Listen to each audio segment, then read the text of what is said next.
मेरे अजीजों, आज के नौजवानों से मैं ये कहता हूं, तुम्हारे दौर में भी ये डरा सहमा हुआ जो माहौल है, लोग बनाने की कोशिश कर रहे हैं। अभी देखना और हालात खराब किए जाएंगे। हमारी हुकूमत आएगी तो मस्जिदों को तोड़ डालेंगे, मदरसों को तोड़ डालेंगे। इन जालिमों को लगता है तुम्हारे सारे बिल्डोजर में ही ताकत है। सिर्फ ताकत इसी का नाम है। राज मिल जाए, तख्त मिल जाए, उस वक्त कुछ लोगों के ऊपर जुल्म करना आसान है। जिस तरह चंगेज ने भी किया, हलाकू ने भी किया, बड़े बड़े जालिमों ने किया है, और उनका हशर भी तुम्हें मालूम होना चाहिए। इंशाअल्लाह वो वक्त आएगा जब खसो खाशाक की तरह तुम बहा दिए जाओगे, अखबारों में तुम्हारा नाम तक ना होगा। और अगर कुछ बाकी रहेगा तो क्या रहेगा? न घबराओ मुसलमानों, अभी खुदा की शान बाकी है। अभी इस्लाम जिंदा है, कुरान बाकी है। ये जालिम काफिर क्या समझते हैं जो रोज हमसे उलझते हैं? अरे अभी करबला का आखिरी मैदान बाकी है।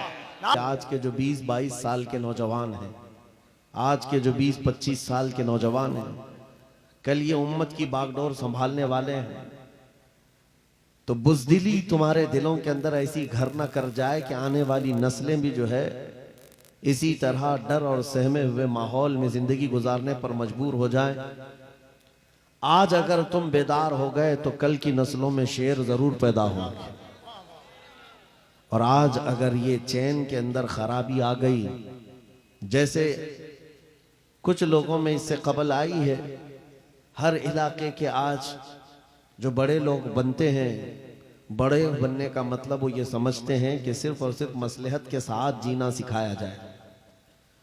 उनके सामने सिर्फ हिकमत और मसलहत ही है। वो ये समझते हम बड़े होने का किरदार अदा करते हैं। मेरे अजीजों, काश हमारे इलाकों में ऐसे बड़े भी होते जो खालिद बिन वलीद का किरदार बच्चों में डाल रहे होते। काश हमारे इलाकों में ऐसे बड़े भी होते जो मदीने की खवातीन का जिक्र कर रहे होते। बेटा जाओ, अल्लाह तुम्हारा मुहाफिज और निगहबान है। बच्चे अल्लाह ने दिए हैं और अल्लाह के दीन के लिए अगर तुम खड़े हो तो मैं सब कुर्बान करने के लिए तैयार हूं। कोई बाप तो ऐसा कहने वाला होता तो आज बुज़दिलों की जमात नहीं पैदा होती।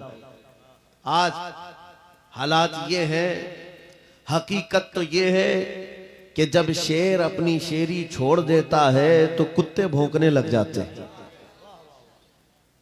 कुत्तों में खुजली ज्यादा होती है और वो भौंकने पर मैदान में उतर आते हैं। आज जगह जगह आप देख रहे होंगे, उसकी वजह यह है कि मोहम्मद अरबी के शेरों को वो सोता हुआ देख रहे हैं। जिस दिन ये बेदार हुए हैं, जिस दिन ये उठ गए, पूरी दुनिया को ये अच्छी तरह से मालूम है कि हमारा चैन और हमारा सोना ये हराम करके रखे। मैं एक बात बताता हूं, करबला की दास्तानें बहुत सुनी आपने, बदर, उहद, खंदक, खैबर सब सुना है तारीख में और हमने पढ़ा है। लेकिन आज रियल लाइफ में आपकी इसी मौजूदा जिंदगी में आंखें उठा करके देख लो, एक छोटा सा इलाका है गज्जा फिलिस्तीन का, जहां की आबादी बहुत छोटी सी है और ऐसे निहत्ते हैं कि चारों तरफ से उनके लिए न मदद है न हिमायत है, बल्कि पाबंदियां, ऐसी कड़ी पाबंदियां कि आप जी नहीं सकेंगे, जी नहीं सकेंगे। उन कड़ी पाबंदियों के साथ पिछले 70 साल से वो इन मशक्कतों को झेल रहे हैं। मुकाबिल में कौन खड़ा है जानते हैं आप? वक्त का सुपर पावर, जिसके पास पेट्रोल मिसाइल की कोई कमी नहीं, जो पूरी दुनिया में दादागिरी करने में मशहूर है। अमेरिका से लेकर यूरोप और न जाने कितने ममालिक एक साथ खड़े हैं। क्या कभी आप ये नहीं सोचते, हमारी आंखें तो बहती हैं, दर्द तो होता है, तकलीफ तो होती है, लेकिन प्राउड फील भी होता है कि इतने सारे कुत्ते अगर भौंक रहे हैं तो एक छोटे से इलाके के लिए, छोटे से इलाके के लिए महीने भर 40 दिन से जंग करके तबाह कर डाला, बम बारूद से पूरे शहर को राख कर डाला। लेकिन मेरे अजीजों, मेरी इस गुफ्तगू को याद रखना, चंद दिन आएंगे फिर देखना आप उन्हीं गज्जा के बच्चों के हाथों में परचम इस्लाम लहराता हुआ देखेंगे। और उन जालिमों के आंखों से आंखें मिलाकर बात करने वाले जवानों को पूरी दुनिया आलोचना कर रही है, तनकीद कर रही है, ये बच्चों के कातिल हैं। एक नुक्ते की बात अर्ज कर रहा हूं, हॉस्पिटल पर बम गिरा देते हैं। आपको पता है फिलिस्तीन में अभी तकरीबन 8,000 बच्चे मारे गए, जिनकी उम्र 6 महीने, साल भर, 2 साल, 4 साल, 5 साल। बच्चों को कोई भी निजाम से ताल्लुक रखने वाला हो, रहम की नजर से देखता, किसी भी धर्म वाला हो, लेकिन ये जालिम क्यों बच्चों को मार रहे हैं पता है?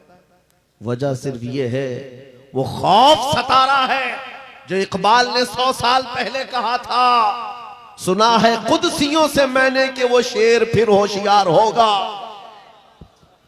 इकबाल ने कहा था, सुना है कुदसियों से मैंने कि वो शेर फिर होशियार होगा। कौन सा शेर? निकल करके सहरा से जिसने उलट दिया था तख्ते रोमा को। क्या बात है, वाह वाह वाह। वो शेर फिर होशियार होगा। ये इजराइली वही काम कर रहे हैं जो इनके बाप दादा फिरौनी ताकत किया करते थे। फिरौन को नुजूमियों ने बताया था कि एक बच्चा पैदा होगा जो तेरी सल्तनत को हिलाक कर देगा, और इस खौफ से उसने 1 साल के अंदर 12,000 बच्चों को कत्ल कर डाला था। नुजूमियों ने बताया था फिरौन के ख्वाब की ताबीर में 12,000 बच्चों को कत्ल कर डाला, लेकिन जो बच्चा इसकी सल्तनत को हिलाक करने वाला था वो मूसा अलैहिस्सलाम थे। पैदा भी हुए और फिरौन के घर में ही अल्लाह ने उनको पाला।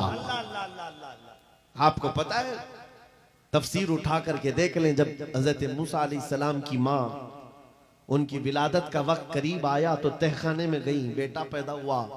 हालात ऐसे थे कि फिरौन जो भी बच्चा पैदा होता ज़बह कर देता था।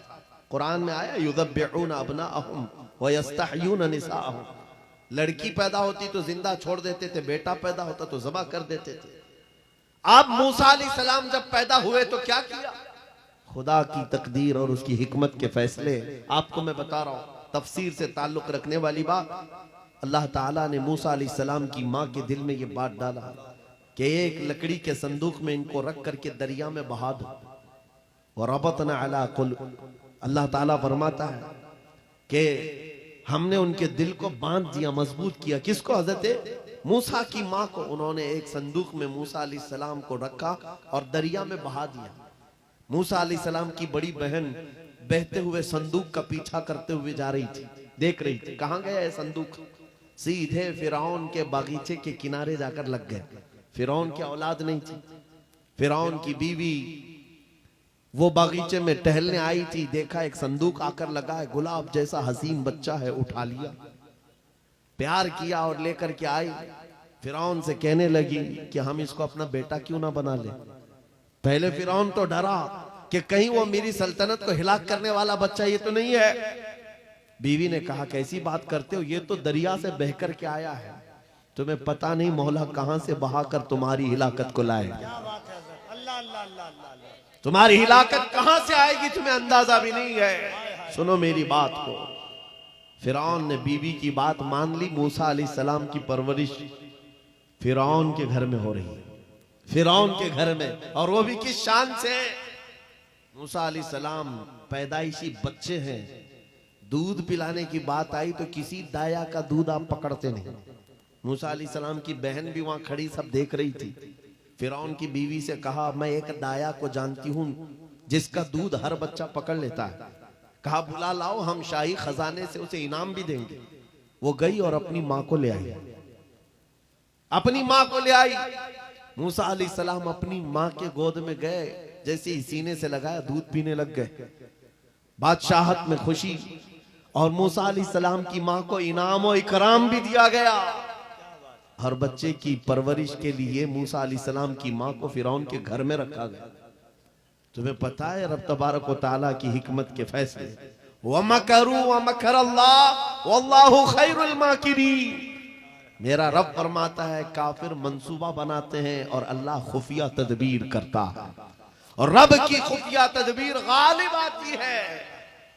मूसा अलैहिस्सलाम जवान हुए फिरौन के घर में, फिरौन के घर में जवान हुए। उसके बाद फिर आपने जब अपनी नबूवत के बाद दावत हक पेश की तो फिरौन जानी दुश्मन हुआ। उसके बाद जो हालात हुए आपको पता है।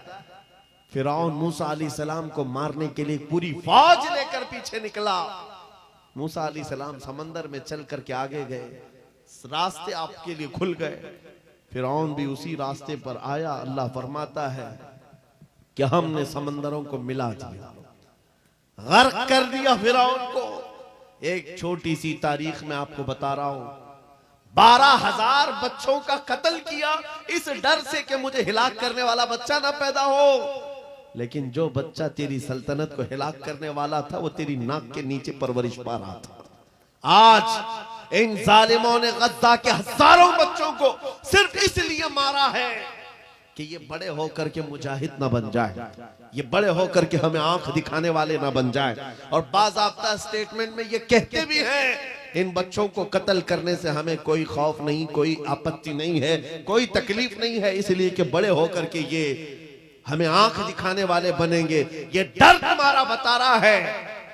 कई हजार बच्चों को भी तुम कत्ल कर लो, लेकिन तुम अल्लाह की उस हिकमत से गाफिल हो। जालिमो, वो अनकरीब पैदा होगा जिसको दुनिया सलाहुद्दीन कहती है, वो अनकरीब होगा।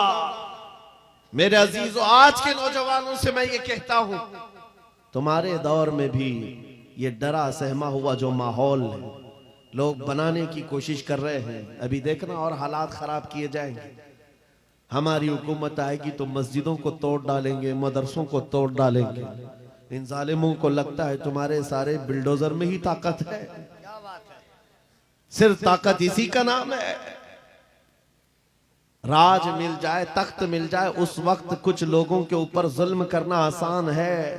जिस तरह चंगेज ने भी किया, हलाकू ने भी किया, बड़े बड़े जालिमों ने किया है, और उनका हशर भी तुम्हें मालूम होना चाहिए। इंशाअल्लाह वो वक्त आएगा जब खसो खाशाक की तरह तुम बहा दिए जाओगे, अखबारों में तुम्हारा नाम तक ना होगा। और अगर कुछ बाकी रहेगा तो क्या रहेगा? न घबराओ मुसलमानों, अभी खुदा की शान बाकी है, अभी इस्लाम जिंदा है, कुरान बाकी है। ये जालिम काफिर क्या समझते हैं जो रोज हमसे उलझते हैं? अरे अभी करबला का आखिरी मैदान बाकी है। नारे तकबीर, नारे रिसालत, मुहाफिज़े नामूसे रिसालत, मसलके आला हजरत। नौजवानों, इस यकीन और के साथ और ईमान के साथ अपनी जिंदगी को आगे बढ़ाओ। खुदारा मैं तुमसे कहता हूं, अगले दिनों के बाद जब तुम्हारे इम्तिहान का वक्त आएगा, हर उस्ताद अपने बच्चे को इम्तिहान की तैयारी करा रहा होता है। बेटा सवालात ऐसे आएंगे, टाइम इतना होगा, स्क्वाड भी होंगे, चेक करने वाले एग्जाम हॉल में बार बार आएंगे, तुम्हें देखेंगे। उस वक्त तुम खौफ से अपने हाथ में कपकपी नहीं पैदा करना, दिल को जमाना और अपना इम्तिहान मुकम्मल करना। यह हर उस्ताद अपने बच्चों को तरकीन करता रहता है। अज़ीज़ान गिरामी वक़ार, इस मिंबरे नूर से मैं आपको इस बात की तलकीन करके जाता हूं, इम्तिहान की घड़ी अनकरीब आने वाली है आपके साथ भी। और जो इम्तिहान तुम्हारा होगा वो इस्तिकामत का इम्तिहान होगा, तुम्हारे ईमान पर जमे रहने का, तुम्हारे डटे रहने का इम्तिहान होगा। देखना बहुत सारे पार्टी बदल लेंगे, बहुत सारे मसलहतों के पर्दों में छुप जाएंगे, बहुत सारे लोग किसी की धोती में पनाह ले रहे होंगे, कोई किसी की साड़ी में पनाह ले रहा होगा, लेकिन जो आशिक़ मुस्तफा है वो बढ़ चढ़ करके ये ऐलान कर रहा होगा, अपना सब कुछ गुंबद खजरा कल भी था और मेरे नबी से मेरा रिश्ता कल भी था। और बस इस बात के साथ तुम्हें जमे रहना है, यकीन के साथ, एतमाद के साथ। अज़ीज़ान गिरामी वक़ार, कौन सी ऐसी ताकत है, कौन सी ऐसी कुव्वत है जिसने इस्लाम को खत्म किया या खत्म करने की ताकत रखती है? अल्लाह करीम जल्ल शानुहु खुद कुरान पाक में फरमाता है, युरीदूना लियुत्फिउ नूरल्लाहि बिअफ़वाहिहिम व यअबल्लाहु इल्ला अन युतिम्मा नूरह। अल्लाह फरमाता है, ये जालिम अपने मुंह के फूंकों से इस्लाम के चिराग को बुझाना चाहते हैं, और अल्लाह तबारक व तआला इस चिराग को मुकम्मल करके रहेगा। दीन इस्लाम, अभी आप सुन रहे थे, इस्लाम था, इस्लाम है, इसके साथ कुछ नहीं होना है। आपका इम्तिहान होना है। हमारे मरने के बाद अल्लाह ताला इस दीन की हिफाजत के लिए औरों को पैदा करेगा। वो कादिर मुतलक चाहे तो सख्त जानी दुश्मनों से भी ईमान वाले पैदा कर सकता है। हाँ, ये बात याद रखिए आप। ततारी जिन्होंने बगदाद को हिलाक करके रखा था, रब तबारक व तआला ने उन्हीं के सीनों में ईमान की दौलत दी और वो मुहाफिज इस्लाम बन गए। हमारे दौर में भी जितने आतंक मचा रहे हैं, कल इनके बच्चे ये नारा लगाएंगे, इस्लाम था, इस्लाम है, इस्लाम रहेगा। हाँ, जितने आतंकवादी हैं सब नारा लगाएंगे इंशाअल्लाह। आप इंतजार करें इस बात का। लेकिन तुम अपने इम्तिहान में जमे रहो, डटे रहो। अगर तुमने नबी पाक सल्लल्लाहु अलैहि वसल्लम के इस दीन के साथ, इस शरीयत के साथ नाइंसाफी की, तो कल मेरे आका को क्या जवाब दोगे? कल मैदान क़यामत में तुम्हें खड़े होना है, हुजूर पाक सल्लल्लाहु ताला अलैहि वसल्लम की बारगाह में जवाब देना है।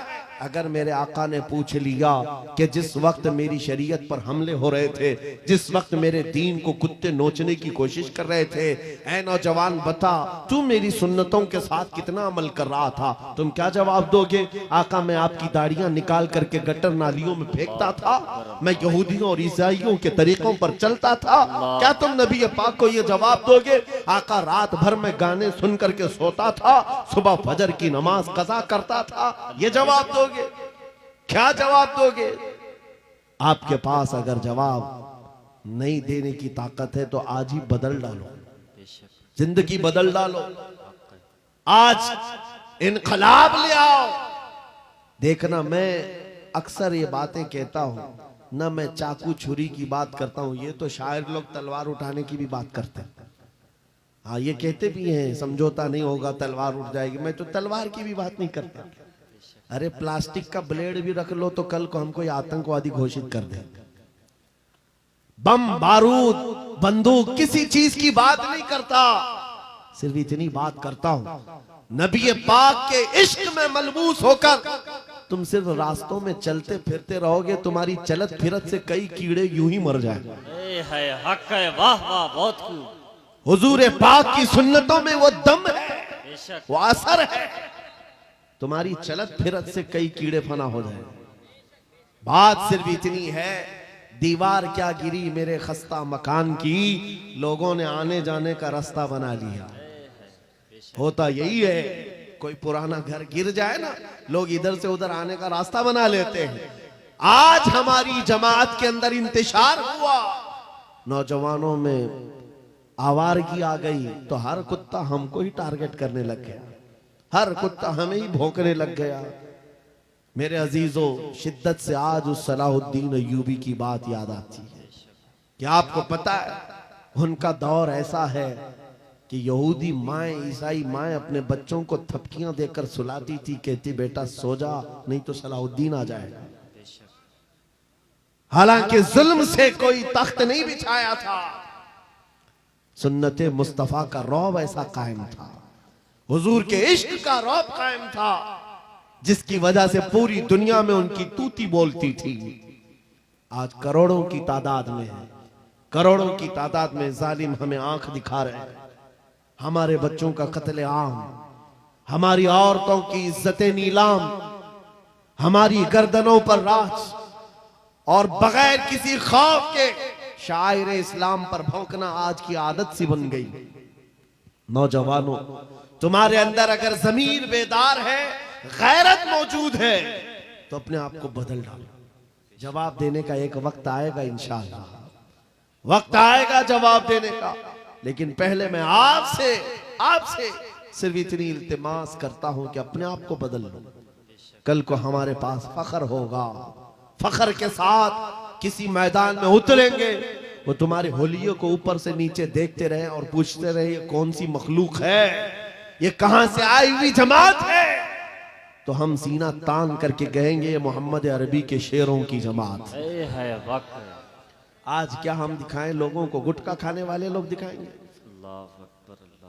हम नौजवानों को बालियां पहने हुए, हाथों में चूड़ियां पहने हुए, चोटियां डाले हुए, जीन्स फटी हुई, और बालों में दाढ़ियों में डिजाइन किए हुए ये नौजवान ला करके हम खड़ा करेंगे। मेरे अजीजों, दुनिया के ऊपर अगर हैबत तारी होती है तो सिर्फ आशिकाने मुस्तफा से होती है, हुजूर के गुलामों से होती है। आज से 3 साल पहले पैरों से माजूर एक खादिम हुसैन ललकारता था, है हक है वाह व्हील वाह चेयर पर बैठ करके ललकारता था। अरे सफेद दाढ़ी हो चुकी, उम्र काफी है, सफेद दाढ़ी, पैरों में माजूरी, लेकिन पूरी दुनिया में ऐसी हैबत तारी कि यूरोप की जमीन भी हिलती नजर आए। हॉलैंड की पार्लियामेंट में बाज़ाब्ता उनको लेकर कहा जाए ये आदमी मोस्ट डेंजरस है, बहुत ज्यादा डेंजर है। हम सोचते हैं ये तो पैरों से माजूर सफेद दाढ़ी वाला व्हील चेयर पर बैठा हुआ तुम्हारे लिए कैसे डेंजर हो गया? तुम्हारे पास तो बहुत बड़े बड़े मिसाइल, एटम बम है, सब कुछ है। पता ये चला कि रब तबारक व तआला जो हैबत डालता है वो आशिक मुस्तफा की हैबत डालता है। हक है बेशक। नबी पाक की सुन्नतों पर आमिल। या रसूल अल्लाह, या रसूल अल्लाह।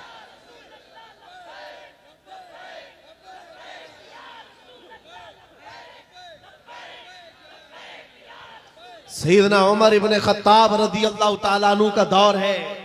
सहाबा कराम एक इलाके को फतह करते हैं, वहां का जो गवर्नर था, वहां का जो सुल्तान था, वो गिरफ्तार हो गया, दूसरे मजहब से ताल्लुक रखता था और उसने तलवार उठाई थी, इनके खिलाफ कैद हो गया।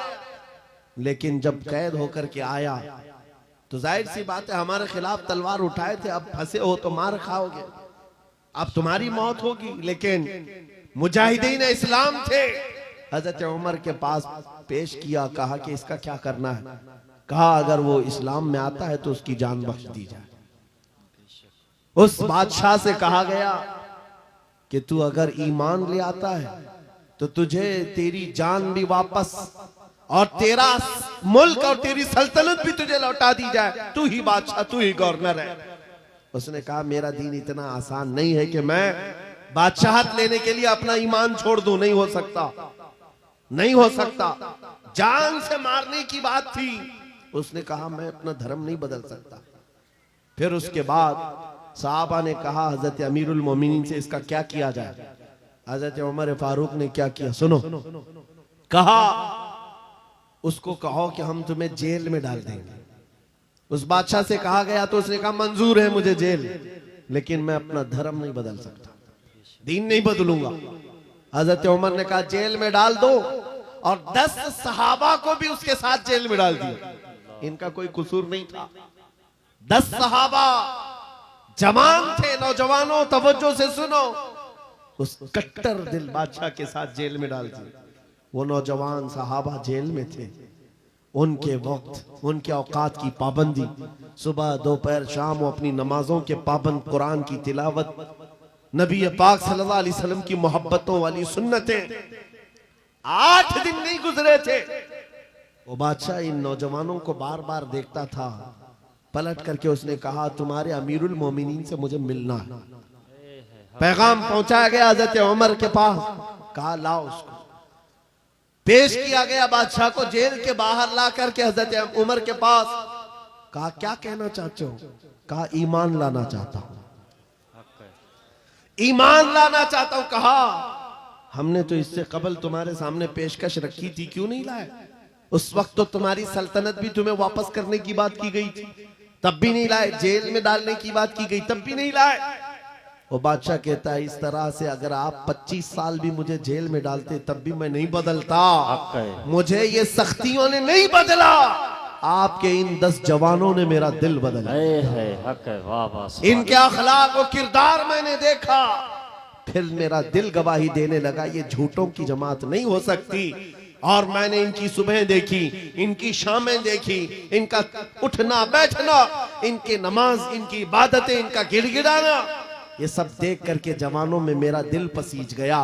और फिर दिल ने पुकार करके कहा गुलामों का जब यह हाल है तो फिर आका का हाल क्या है? वाह वाह बहुत चीज़ाने गिरामी वक़ार, बदल सकते हो आज भी, आज भी बदल सकते हो। कि अगर तुम्हारे अखलाक, तुम्हारा ईमान मजबूत हो जाए, पत्थर दिलों को भी बदल सकते हो। बस बात इतनी है कि अमल के मैदान में तुम्हें आना है, उनके दिलों को बदलना मेरे मौला की शान है, रब तबारक व तआला की शान है। बड़े बड़े जलसे कर लिया, रात पूरी जाग लिया, लेकिन तुम्हारे अखलाक नहीं संवर सके तो ये फजूल हो जाएगा, कोई काम के नहीं। अगर सिर्फ दिखावे के लिए फॉर्मेलिटी अदा करना है तो हमें जलसों में बुलाओ भी मत। हम इस काम के लोग नहीं हैं, हम इस मैदान के लोग नहीं हैं। नहीं, हमारा ये पेशा है कि आपके पास आया, तकरीर किया और कुछ पैसे लेकर चला गया, अपनी कमाई किया। अलायाज़ु बिल्लाह, कभी नहीं। सिर्फ एक दर्द लेकर के चलते हैं कि हमारी जमात में से वो नौजवान किस दिन उठेगा जो इकबाल का जवान था। सुना है कुदसियों से मैंने कि वो शेर फिर होशियार होगा। बस यही दर्द लेकर आप तक, बल्कि बंगाल की खाड़ियों में, बिहार की झाड़ियों में, हर जगह पर सफर सफर इसलिए कर रहे हैं कि कहीं ना कहीं मेरे मौला करीम ने फजल फरमाया और रहम फरमाया उम्मत मुस्तफा पर। हमारा जवान बेदार हो जाएगा, इन गानों को ये लात मारेगा, ये सारे मुजरे करने वाले अखलाक को ठोकर मारेगा और खड़ा होकर दुनिया को बताएगा मेरे नबी से मुझे इतना प्यार है कि तुम अगर नंगे रहने पर फख्र कर सकते हो तो मैं मेरे मुस्तफ़ा की सुन्नतों पर फख्र करूंगा। बेशक सुभान। अगर तुम्हें चोटी रखने पर शर्म नहीं आती तो मुझे दाढ़ी रखने में क्यों शर्म आए। हकीकत बोल रहा हूं या नहीं? अरे लोग आज तो चड्डी पहन करके निकल रहे हैं, उनको कोई शर्म या उनको कोई हिकारत से नहीं देखता, बल्कि फैशन कहलाया जा रहा है। तुम्हें अगर अपने मुस्तफ़ा करीम से मोहब्बत है, जैसे कि कहते हो जान भी दे देंगे, माल भी दे देंगे, उनके कदमों पर कुर्बान भी हो जाएंगे। जान बाद में देना, गर्दन बाद में देना, पहले अपने अंदर मौजूद खराबियों की कुर्बानी दे दो। अपनी जिंदगियों में मौजूद इन तमाम वाहियात को खत्म करो, आ जाओ मेरे मुस्तफ़ा के गुलाम बन जाओ। एक सवाल करता हूं, दिल पर हाथ रख करके और यकीन के साथ मुझे बताओ, अगर कोई तुम्हें हुजूर का गुलाम कहे तो बुरा लगेगा? किसी को बुरा लगेगा? बल्कि मैं तो ये कहता हूं, दुनिया मुझे हुजूर के दरबार का कुत्ता कहकर पुकारे, मेरी जिंदगी की मेराज, हमारी सआदत है। हुजूर के दरबार का कुत्ता कहलाना भी हमारे लिए फख्र है। आपको अगर कोई गुलाम कहता है तो एतराज है आपको बुरा लगेगा? बल्कि हुजूर का गुलाम होना ये सबसे बड़ा शरफ है, सबसे बड़ी सआदत है। तो जब आपको दुनिया कोई हुजूर का गुलाम कहे तो बुरा नहीं लगता, तो अमल करने में बुरा क्यों लगता है? पूरे के पूरे गुलाम बन जाओ हुजूर अकरम सल्लल्लाहु तआला अलैहि वसल्लम। नहीं, आप झूठ बोलते हैं। कुछ लोगों की बात कर रहा हूं। हुजूर का गुलाम कहने में बुरा नहीं लगता, टोपी रखने में बुरा लगता है, दाढ़ी रखने में बुरा लगता है, फिर झूठ क्यों बोल रहे हो? हुजूर के गुलाम कहलाने में बुरा नहीं लगता, लेकिन अमल से बार बार दिखाते हो कि नहीं, पसंद नहीं है तुम्हें, पसंद नहीं है।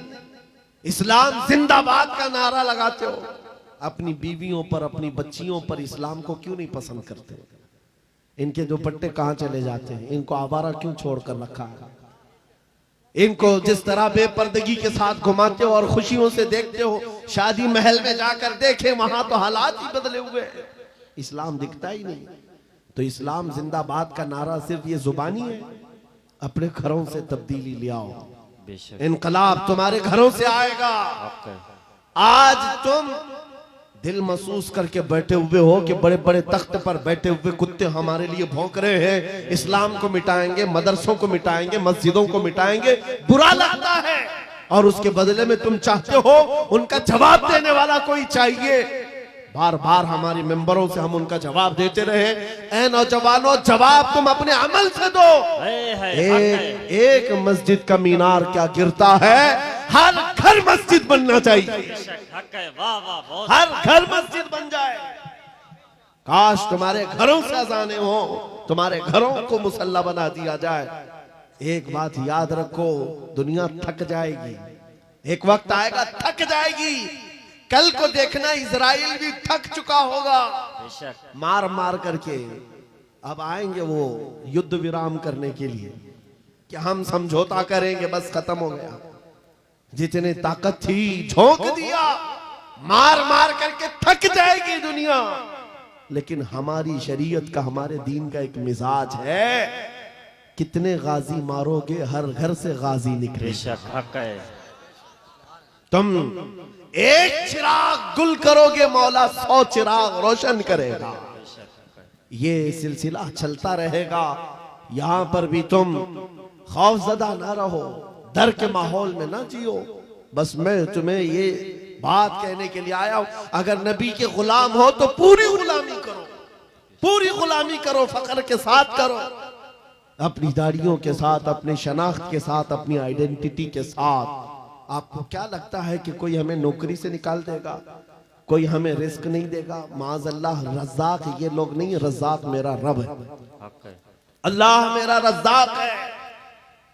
एक छोटी सी कम्युनिटी ने अपनी पहचान बना ली पंजाबियों ने, और वो अपनी आइडेंटिटी को लेकर के चलने लगे और दुनिया पर उन्होंने छाप छोड़ा कि हम जहां रहेंगे अपनी शनाख्त के साथ रहेंगे, समझौता नहीं करेंगे। दुनिया उनको एक्सेप्शन देने लग गई कि हाँ ठीक है, तुम इसके साथ ही जियो। ऐ मोमिनो, तुमने खुद छोड़ दिया अपनी चीजों को। काश उस सहाबी रसूल की बात मैं तुम्हें बताऊं। हजरत नौमान एक सहाबी, एक बादशाह के पास उनको बुलाया गया था, हुजूर के तर्जुमान बन करके गए थे। और जब उस बादशाह के पास आए, काफिर बादशाह था, एक सहाबी की बात, उसने कालीन बिछाया, और कैसा कालीन था? रेशम का कालीन था, रेशम का कालीन, बहुत महंगा कालीन। और जो कुर्सी बिछाया वो सोने की कलाई की हुई कुर्सी थी। जब सहाबी रसूल वहां पहुंचे, देखा रेशम का कालीन है, अपनी तलवार से फाड़ दिया, कहा उठाओ इसको, जमीन पर चलूंगा। जमीन पर चलकर आए, कुर्सी देखा सोने की रखी,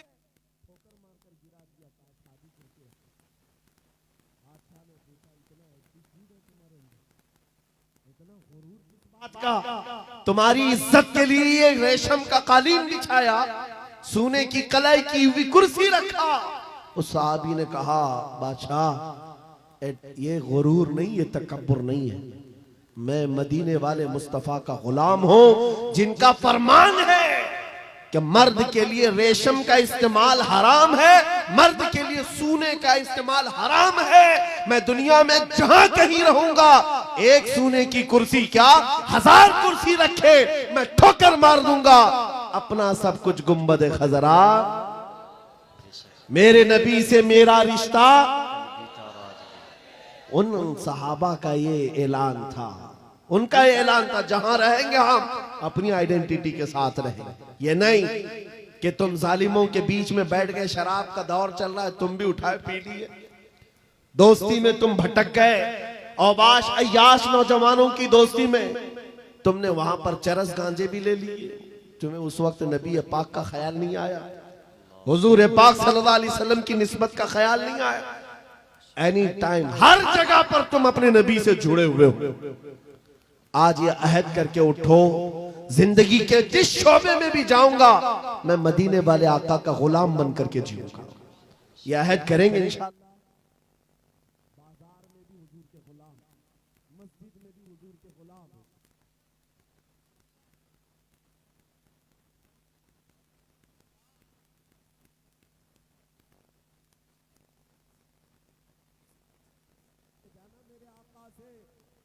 इतना कह करके जाना, मैं मरूं तो मेरे आका, ये मलाइका से कहना, इसे कोई मत जगाना, अभी आंख लग गई है। फिर देखना नबी करीम सल्लल्लाहु ताला अलैहि वसल्लम की तरफ से खबर में भी तुम्हारी राहत के लिए ये जवाब आएगा, नकीरो जरा आराम से जगाना, ये मेरा दीवाना आया है। बेशक हक है।